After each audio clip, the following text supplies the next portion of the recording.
Today is day 13 of 100 Days of Katie. My name is Daniel, and I've been friends with Katie since first year of university. We lived together in residence, and it was a few months into the school year before Katie and I started actually talking. I ran into her in the common area, and once she started chatting, she mentioned what room she was in.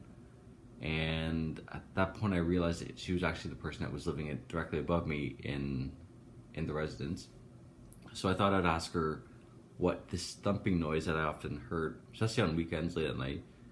And she goes, "Oh, that's just when I play my river dance and I start to dance, and that's probably what you're hearing." I'm like, as if that was just the common thing that everyone does on weekends. And from that point on, I knew that we would be great friends. She had a crazy side, and I really got along with that. Speaking of music as well, like Katie, one of my favorite memories in first year also was that she would, often I'd go up to her room and she would have music playing.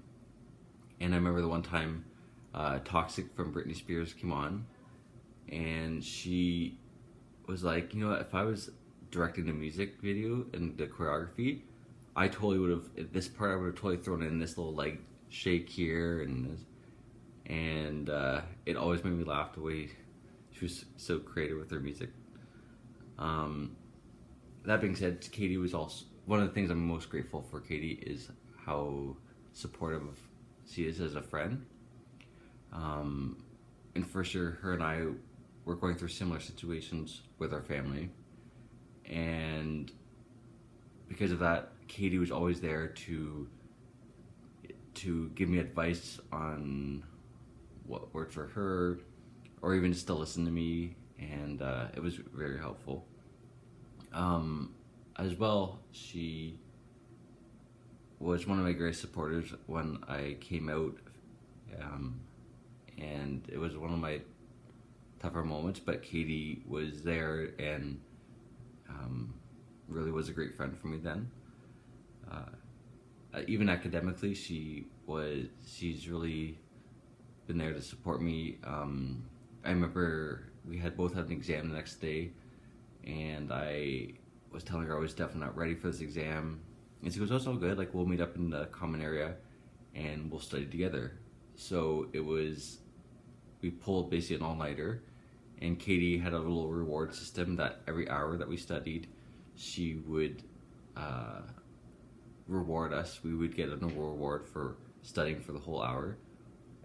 So some hours we'd go play frisbee, some hours we'd go get snacks, but no, it was definitely very appreciative and appreciated, and it wasn't. I'm not sure if I did great on the exam because I was so tired, but you know what? It was the thought that counted. Finally, one of my favorite moments with Katie was when she came with me to the emergency room.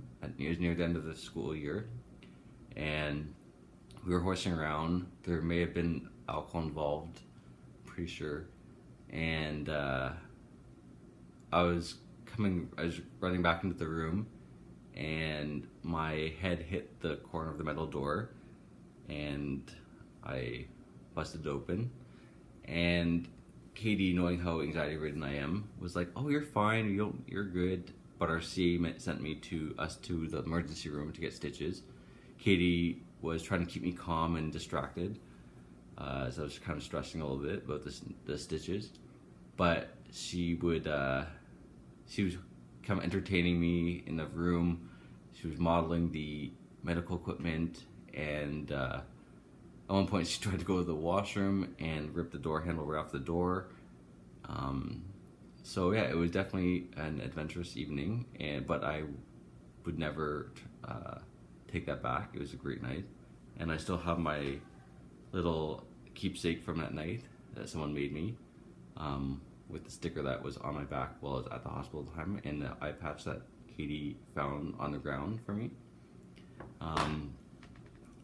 And so yeah, other than that, overall Katie's just been such a great friend, and there's so many things to be grateful for with her. But yeah, it's definitely her support that was the thing that I'd say was the most marking for me.